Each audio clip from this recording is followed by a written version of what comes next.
Hey y'all, we are back with Victoria Felkar. I'm not going to do the whole long introduction, but she is amazing. Wicked smart chick. We actually did the introduction on the last podcast. Or podcast / video, whatever medium you're watching this on. And so you can go check that out. So we will kind of spare you all those details. But trust me when I say that she's super smart and amazing. And the last episode that we did was all about just kind of menstrual health in general. And she's one of the most qualified people, in my opinion, to talk about that.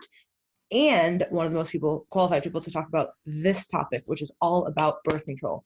Now, we are not going to be able to cover all of the ins and outs, of course. This is an incredibly nuanced topic, but we do want to kind of touch on, the basics, like there's different types of birth control, what to kind of expect when you're on, what does that mean, what does that look like for your body, and then if you are coming off, kind of what is going on there. So kind of the pros, cons, everything in between, and just kind of what to expect. Because it is something that Victoria has been studying for the past several years. And this is not something that honestly, a lot of people, in my opinion, are super qualified to talk about. There's a lot of people who just kind of brush it aside as like, oh, it's just kind of no big deal. And then there's also people who like really, really demonize this and don't really have a leg to stand on because they aren't necessarily as informed either. And there's a lot of kind of fear mongering in that area, just kind of like anything, with science, there's always the extremes. There's always a like, yeah, it's fine. And then there's always like, oh my gosh. Right. And so we're not going to get into all those ends, but we're just going to talk about here kind of the very, very informed person who, does a ton of research on this and has worked with lots and lots of people, what is going on. So Victoria. Thank you for that. That was such an amazing introduction, part two. I'm getting better at these, all right? You're doing awesome, honestly. You're doing awesome. I love with a podcaster, remember? I hear all ends of the spectrum. But, okay, so, so terminology is important here, I guess, before we even get into like the ins and the outs and everything else. So what we're going to be talking about is their contraceptives. And so contraceptives, for the most simplistic way to talk about them, is that you have a hormonal contraceptive and then a non-hormonal contraceptive. And so contraceptives, when we're talking about these agents, why it gets confusing is that hormonal contraceptives are used in many different types of clinical settings outside of the intended, I guess the intent, not even intended use, but the name describes contraceptive, right? And so when we think about hormonal contraceptives, yes, there are individuals that take them for reproductive planning purposes, aka not wanting to make babies. But then there are also those that go on them for what I call either reproductive dysfunction, so heavy period, let's say heavy cramping or some type of irregular cycle. And then there's also those that go on them that would be considered more under like a lifestyle purpose, which would be something like convenience sake or cosmetic, so acne.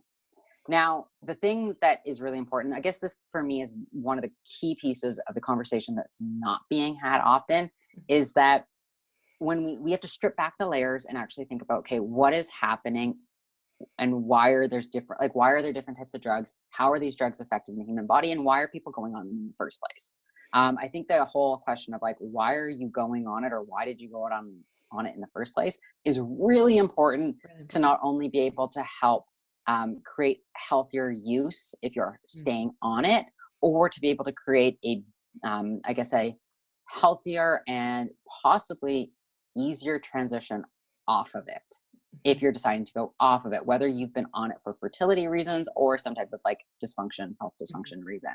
So that, in my mind, is like really one of the biggest reasons why this topic is so bastardized, so contentious to research, and why I was drawn to it myself. Let's just be honest. I love the shitstorm. So, okay, menstrual manipulation, reproductive planning is not the same as menstrual dysfunction. So that is always, as a coach, as an individual, just remember that if you're wanting to prevent babies, there are other ways to do that than taking hormones, if you so choose to do so. Now, if you have some type of dysfunction, reproductive dysfunction, hormonal, there are other ways to also go about improving the symptoms as well as the root cause of it that don't involve a hormonal contraceptive agent. I mean, even when we think about something like, let's say, having, heavy bleeding. There are so many different ways to actually facilitate having a lighter menstrual cycle without using some type of synthetic hormonal agent. Okay. So now with all that, there's also different types of agents as well, which also makes it complicated, because with that kind of that category of hormonal contraceptives, we have agent types. So you have something like the hormonal IUD, the vaginal ring, the patch, the pill, the implant, the injection. So, and I mean, there's others, there's new methods growing all the time. But if we're thinking about, so the still the most popular method is the pill itself. So the birth control pill, there's different types of that. So, I mean, if you think about almost like a flow chart of sorts, it's like, you start dividing it and you keep dividing it, and there's so many different trees and sides to go down and things like that. So, it's fucking complicated. But the birth control pill. So the easiest way to look at this is you've got a progesterone only pill, which means that you're only ingesting a progesterone. So not progesterone, it's not synthetic progesterone, it's not progesterone replacement, it is a synthetic progesterone. And then you have a combined pill that's going to contain both estrogen and progesterone. And this is the most popular form of if we think about that two division. Underneath that combined contraceptive pill, there are different types of pill types itself. And we're not even talking about the agents itself. We're just talking about pill types at this point in time. So phasic, which means that you're taking the same dose of drug throughout the duration of the month. So your estrogen and your progesterone is the same. And then you usually have a placebo pack, and then you start over new pill pack. There are biphasic, which means that you now have two different strengths of pills. And then you have your placebo pack. Now with the biphasic, typically speaking, what you see is that the progesterone will change, but the estrogen level will stay constant throughout the duration of the month. And then you have your placebo pack. Then there is a triphasic, which is 3 different strengths of drug. Same thing, progesterone will change 3 different times. Estrogen doesn't. And then you have your quadphasic, which is 4 different types of, or 4 different strengths of hormones being used. And that is said to actually mimic the female cycle the best, because you are having these highs and lows of hormones. I got so excited I dried my throat out. We got 2 more types. There are the extended cycle, which deliver 91 days of hormones, and you only get 4 bleeds a year. And then you have your continuous cycle, which means that you're taking pills all the time that are active pills. There's no placebo pack, and you don't have a menstrual, like a bleed because of that. Now, you guys probably just heard me catch myself because I almost said menstrual, and then I was like bleed, because it is not a menstrual cycle. Whenever you have a bleed when you are on a hormonal contraceptive, it is not a menstrual cycle, because you don't have ovulation. So go back and watch, I guess, the first video. First one. Because if I was smart, I would know how to link that up, but I'm not sure if I know how to do that. So just click back and go see the other one. Yeah. So what we talked about is that in order for a menstrual cycle to happen, you need to actually have not only that uterine shed, the lining, but you also need to have ovulation. And so the whole goal of a contraceptive agent that's hormonal based is to stop the body from ovulating. I mean, that's the primary role, that's the principle. And so regardless of what strength of pill that you're on, you are not ovulating, which means that you are not having a menstrual cycle. What is happening is it's a withdrawal bleed. It's kind of like if I were to say to you, Lauren, you're not allowed to have coffee for the next week. About at day 3, you're probably going to have withdrawal symptoms like headaches.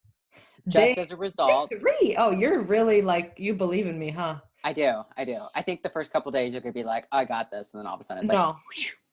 But anyways, your body has a physiological response to the absence of a substance that it's used to having on a daily basis. Same thing could be said if somebody is on, let's say, morphine post-surgery, and all of a sudden they just pull it away without doing proper pain management. Their pain is going to be high. They're also going to have withdrawal symptoms of now not using that narcotic.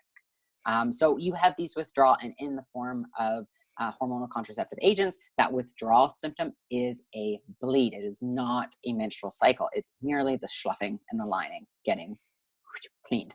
You're cleaning your pipes.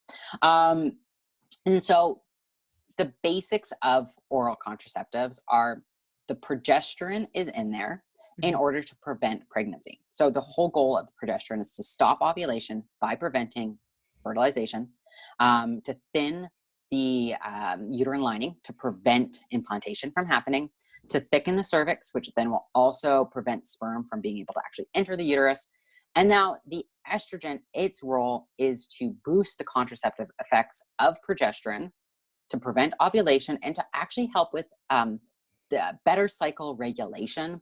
And so the more estrogen that the contraceptive contains, the less likely you are to have some type of breakthrough bleeding or spotting.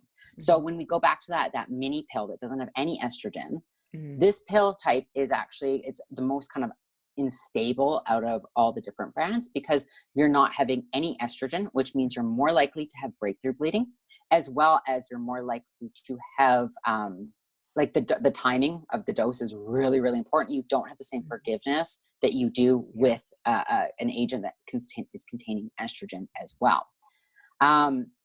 So progesterone only, low estrogen even, there's more of, I guess, it's unforgiving with those timing. Higher estrogen, the less chance of breakthrough, the better regulation of the cycle itself, but the more side effects that are associated with use, because you're now taking in a higher amount of an exogenous substance.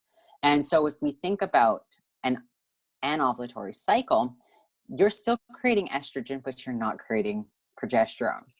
If you think about birth control itself, your body still creates estrogen from different sources. It's just not creating the same kind of ovulatory, ovarian, uterine drive of those hormones that we see with a normal menstrual cycle. So I guess the last kind of differentiating to kind of round out the different types of contraceptives are the fact that the actual hormones we're talking about are going to be different.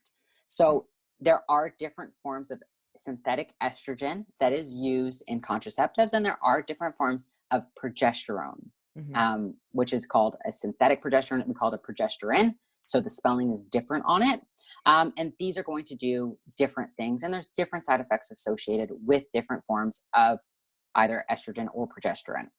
Progesterone is one of the ones that I find the most fascinating as a researcher, because essentially when they were creating progesterone, they took two different molecules and they created essentially two different like derivative forms. So some progesterones, they have been derived from progesterone, and some have been derived from an androgen, testosterone. And so the molecular structure itself of both different forms do not look enough like a actual progesterone that our body makes for us to be able to call them progesterone. We call them progesterones. And like I said, these are going to have different types of side effects and different types of, I guess, unintended implications for the user, even when they go off, because of how they act in the body and how the body responds to them. And so if anybody out here has looked at some of the, I guess, the hogwash that's available online as it relates to contraceptives and everything else, managing or what supplements you should take or anything else, it's really important that even this type of protocol has to be tailored to the individual. Yes. It has to be tailored to why you went on it in the first place. It has to be tailored to what type of pill you're actually on, how long you've been on it, when you started it. Were you going on it because you were, you had some type of abnormal uterine bleeding? Because if you did, the way that you want to go off of it, there's certain things you want to put in place before you even take that pill away. I promise you're not boring me. I literally like can't stop yawning, and it's not because, of course, like when I'm on video, I'm just like, because she ain't breathing. I'm like, man, this is so boring. I'm just totally kidding. No, I know you don't like to breathe. Everybody's like, this is so, ha ha ha ha. Yeah, I know. Inside joke between Lauren and I, she does not like to breathe. I get yelled at for all these things. It's fine. Yeah. But she still loves me. There's literally like, what bothers me about that kind of advice is, like you said, it's not tailored, and it's just the same advice as you get from these like fake entrepreneurs, right? And I love how I'm just connecting these two, but it'll make sense. These people, right? And they're like, drop your life, follow your passion, move to California, just figure it out, right? Like I equate that idea, which is the worst idea I could think of, to, hey, you've been on birth control for this many years for these reasons. Doesn't matter. Just get off of it. Like, right? Like, hey, you can't just pull the plug on something like that. There are a lot of things that need to be monitored, and you should be expecting the next few months to not just like be an easy ride. And so that's what's so damaging, I think, is when people make these blanket statements like, oh, this is the best thing or this is the worst thing. And then, people write a book and it gets published and everybody reads it and, oh, we all feel great about this, but it's like.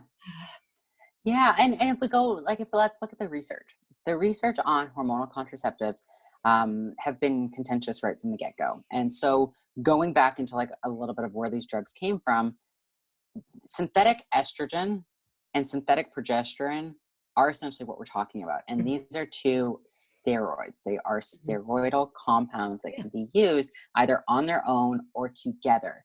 Now, in either case, we have to remember that that's not mimicking the menstrual cycle at all. You're giving the body a synthetic compound. And that progesterone, one of the reasons why it doesn't look like progesterone that we create is that progesterone is a really unique, like it's got a very short half-life. It's a very kind of an unstable compound in our bodies. And so in order to try to create a more, control with a pharmaceutical agent, that's why they bastardized it and created a progesterone. Like, it was a very intended impact and result that the pharmaceutical companies did to be able to elicit a specific response. And this was not anything to do with helping with ovulation. If you want to do something to like pharmaceutically for ovulation, it's got to actually mimic what your body's doing, not totally looks like a different cat altogether. So these drugs themselves, they have implications for the user. Any drug does. There's risk everywhere we look. Taking vitamin C for some people is going to cause certain types of risk. So it's really important that, the risk happens even just walking outside, especially right now. Too soon? Yeah, I'm sorry, guys. It's a serious thing. I have to say the coronavirus, we joked about it in the last one, but it is a very serious thing. And trust me when I say it is not something that should be taken lightly, but we still have to find humility and some type of joy within life. So anyways, going back to that, drug nutrient interactions is one of the things that we have to look at, no matter if you're taking a hormonal contraceptive or other types of drugs, because other drugs also cause drug nutrient interactions. Fun fact, when we metabolize drugs in our body, it takes certain types of properties to be able to do that. And if you're taking a drug every single day, those properties are going to get leached over time, because the drug, in order to metabolize it, the body is using more of a certain type of nutrient. And now this can be both vitamins as well as minerals, antioxidants. And so that's just looking at the drug itself. We're not looking at what the drug is doing in the body. We're just looking at what does the drug require to do, to be able to metabolize. What is it interacting with on a cellular level? And so with a hormonal contraceptive agent, we see things like B9, B12, B2, B6 reductions, vitamin C, vitamin E, vitamin A, vitamin D, vitamin K, as well as things like zinc and iron and copper, sodium, selenium, calcium, magnesium, potassium. So there is a lot of different factors that are being influenced, as well as things like coenzyme Q10, which is an antioxidant.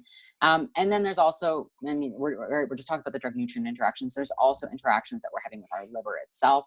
Obviously, for those that know a lot about like drug metabolism, yes, oral contraceptives are being broken down in the liver. They're a pill, but that there's also impact of having, intentionally unbalanced hormones, that there's going to be nutrient interactions of that. There's going to be nutrient interactions from something like having high levels of, say, exogenous estrogen in our bodies. There's going to be nutrient interactions from having an anovulatory cycle.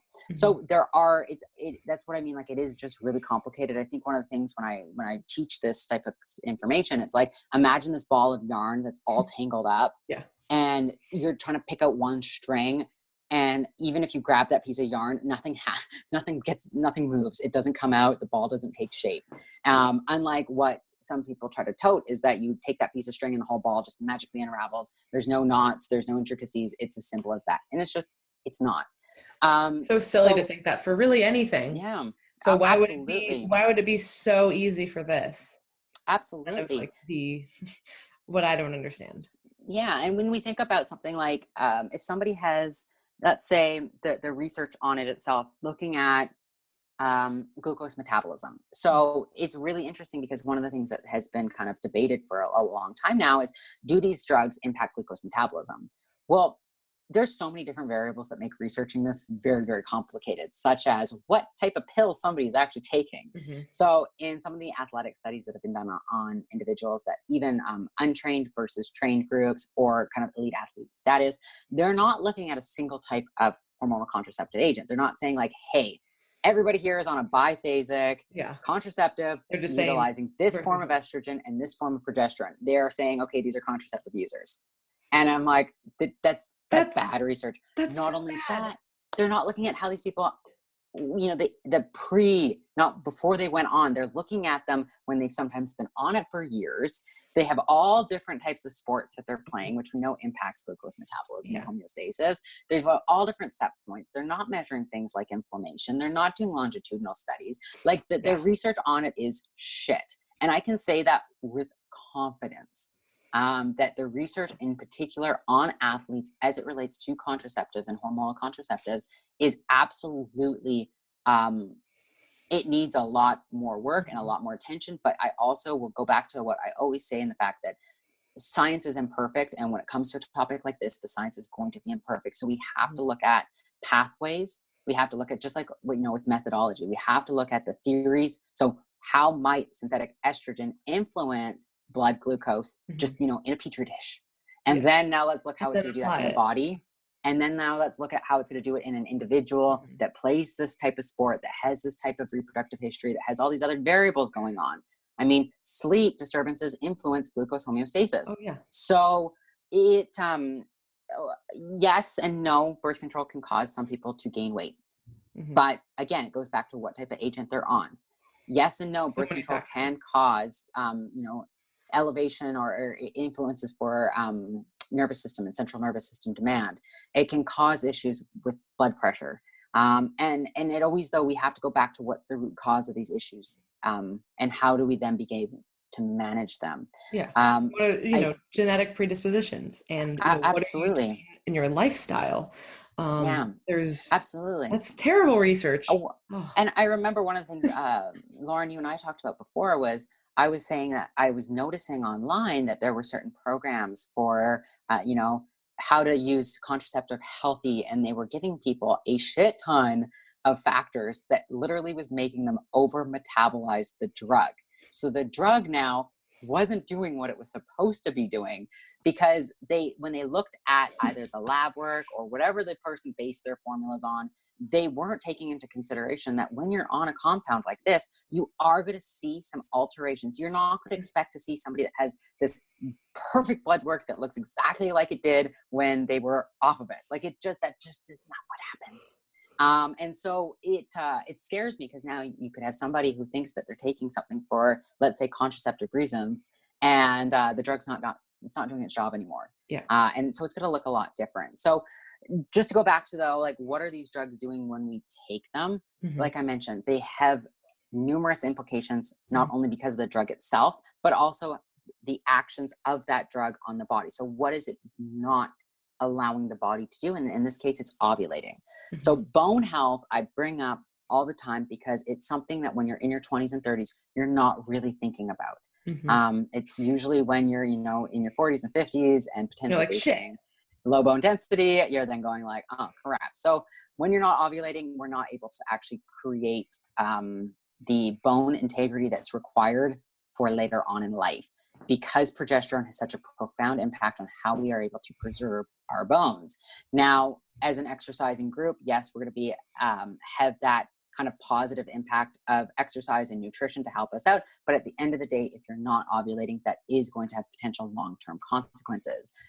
We can look at things like brain health. There are research I mean, it exists, and it has existed since the pill came out onto the market in the 1960s, on the impact for things like depression.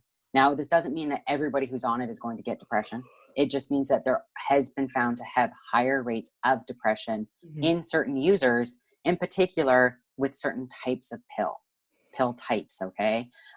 Similarly, things like,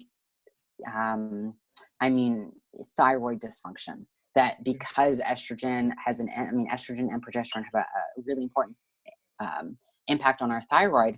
We're not creating enough progesterone. It's not helping to preserve our thyroid. And then estrogen also, there's some influences with how our thyroid binds. So there can be some issues for a user if they're on long-term and they're not looking at and trying to kind of optimize their thyroid in light of the drug that they're taking.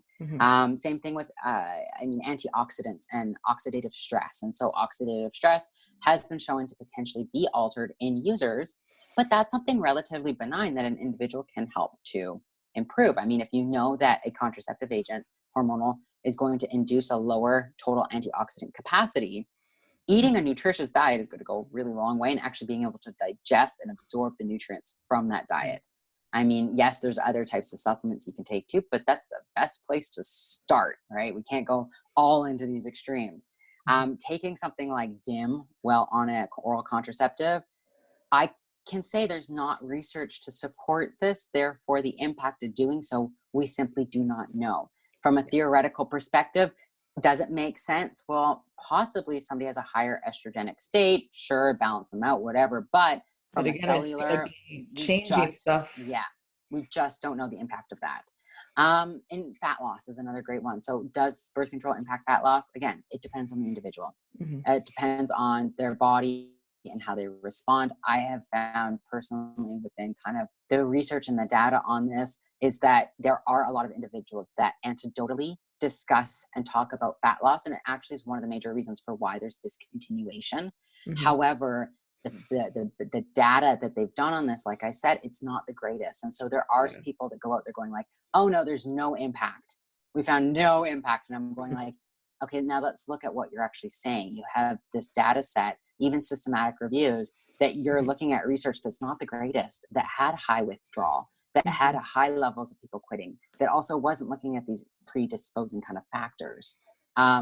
A big area that individuals, I think in the last couple of years started to talk about was the impact of oral contraceptives on androgen levels or testosterone. So yes, having synthetic estrogen in your body in particular and progesterone will impact how you're able to actually bind androgen. So something called your SHBG or sex hormone binding globulin. There's seen to be an increase, which means that your SHBG levels are higher when somebody is on a contraceptive agent than when they're off of it, as well as potentially decreased circulating levels of total and free testosterone. And that's because you're changing your ovarian axis, and in your ovaries, you are creating testosterone. Now, you create testosterone though also through your adrenals. You also are creating it through other kind of other areas in your body, such as your fat cells. So again, something like that, it's just not that simple to be like, all contraceptives inhibit testosterone production. It's just not true. And again, I would say complicated. With clients, to go back to that, like there's some people who they have, they've been on a certain type and they really, really like it. There's other clients who will try that and they hate it and they have to switch to a different type. So it's just really going to kind of depend on the person. Again, just like anything, there's going to be genetic predispositions to things, and then there's going to be environmental things. So some people love the pill, some people love IUDs, some people hate IUDs, some people want the ring. Like it just kind of depends.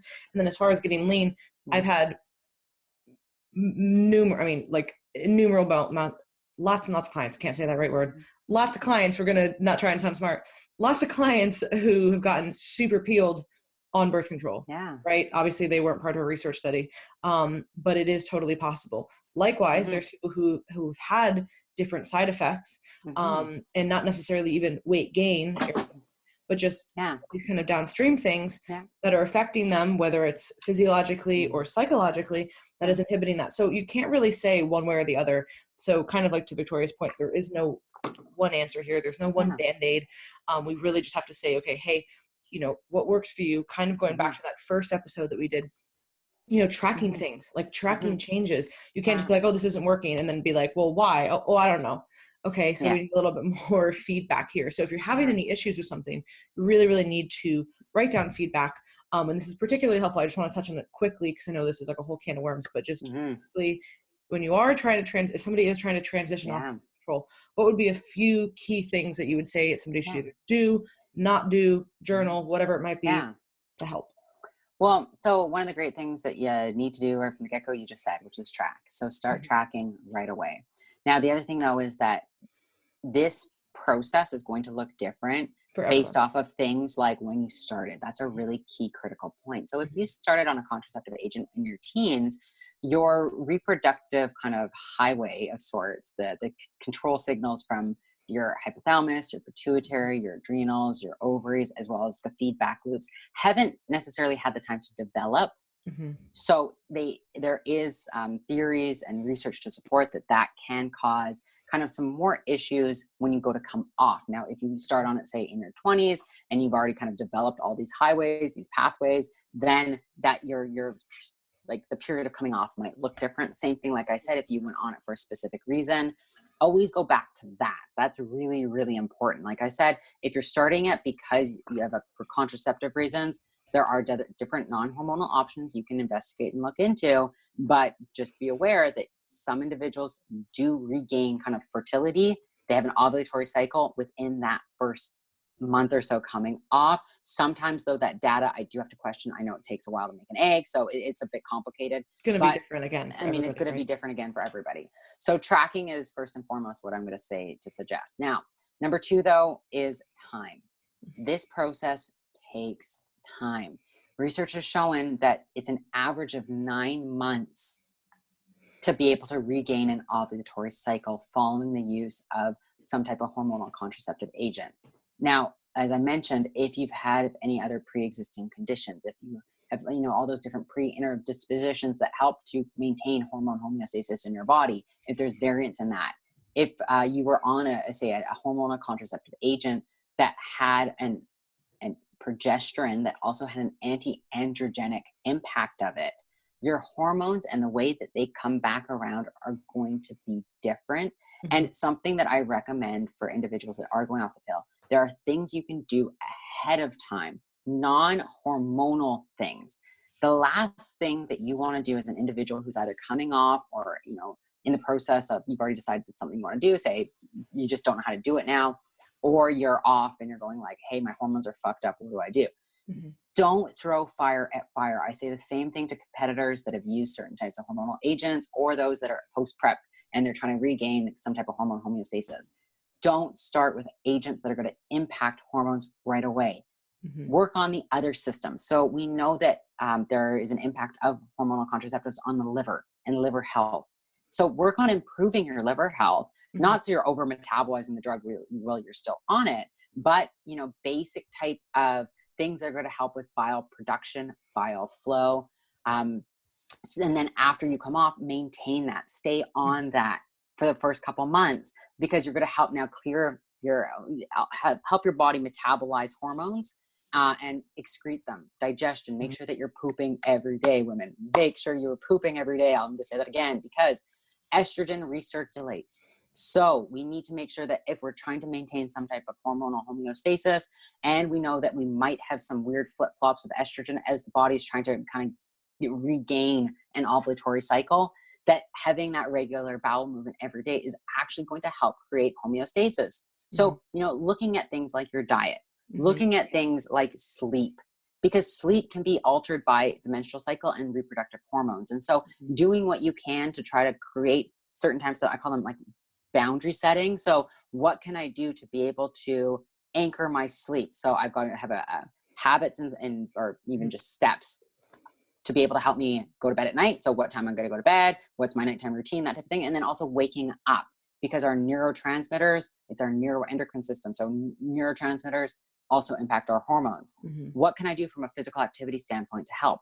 Well, I can tell you that if you've been off the pill for 3 months and your cycle is irregular and now you want to compete, might not be the best time to do that, because you're now throwing more variables into the mix. You're making it a lot harder on your body to try to regain some type of baseline, some type of homeostasis. And so typically when people go like, well, then when should I compete? It's like, try to get 3 ovulatory cycles down first. That would be great. I always try to tell clients who have lost their period to at least, like, let's try to get 3. And then if 3 things ovulatory cycles. We're in a better spot. Great.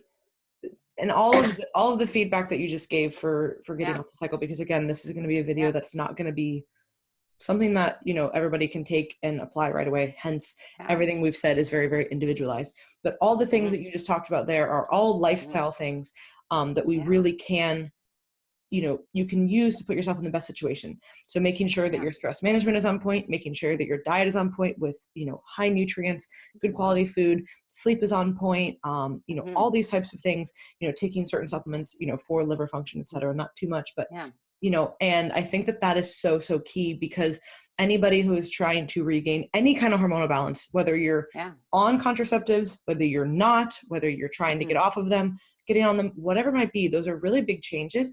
And the only way to actually be able to solidify stuff like that, like for, you know, your body not going crazy, which it still might, but to kind of lessen those effects, is to have everything else in place. Like you wouldn't want to be like, hey, I've been on birth control for, you know, 10 years and I just came off of a 10-month diet. I think I'm going to get off of that now. Like, whoa, no. Your body can barely function right now from a lot of other levels. Let's not just pull that rug out, right? Or let's not add something in right away either. It's kind of something that should be, hey, your body and your system should be in a really good place physiologically and psychologically. And then, you know, we can kind of work from there. It's just more of a resiliency thing. Well, and I think one of the kind of buzz phrases recently in the last couple of years has been like women that have gone off the pill and that then are diagnosed with polycystic ovarian syndrome. And I know that's another topic. Maybe I'll come back and talk about it because it's super complicated. But the thing is it's not necessarily polycystic ovarian syndrome. I mean, that's a very complicated term and words and everything else. I'm just going to say that your body is adapting to a new state of having no longer exogenous hormones in it. And so for some individuals, there is a slow restart period.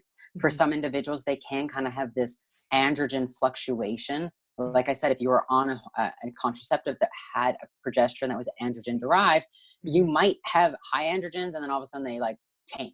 And now you have low androgens. Now that doesn't mean that you're not going to make adequate levels of androgens for the rest of your life. It means that your body has to figure it out. And so if all of a sudden you start throwing things like testosterone pellets or DHEA into the mix, your body's going to get even more confused. And so this is where it is really important to work with a practitioner that has knowledge of the complexity to know that you're not broken at all. Your body has just had some type of influencing agent.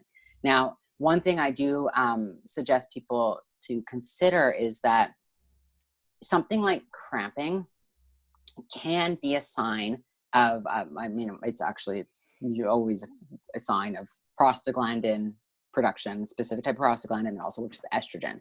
And so a little bit of cramping is okay. But if your cramping is crazy, you got to get on that, because then that over time is actually going to influence negatively the estrogenic feedback loops and things like that in the body. And so, you know, having a little bit of cramping, especially if somebody's been on a hormonal agent for a long time. I've had women I've worked with that have been really excited. They're like, oh my God, Victoria, guess what? I cramped. I'm so excited. Like, this is coming back. This is great. And I'm like, were you incapacitated? Because if you were incapacitated, it's not necessarily what we want to see. It's a sign that your inflammation levels are high. It's a sign that you're creating a lot of prostaglandins, and it can be a sign, though, therefore, that you're now creating more estrogen, or at least there's an estrogenic influence.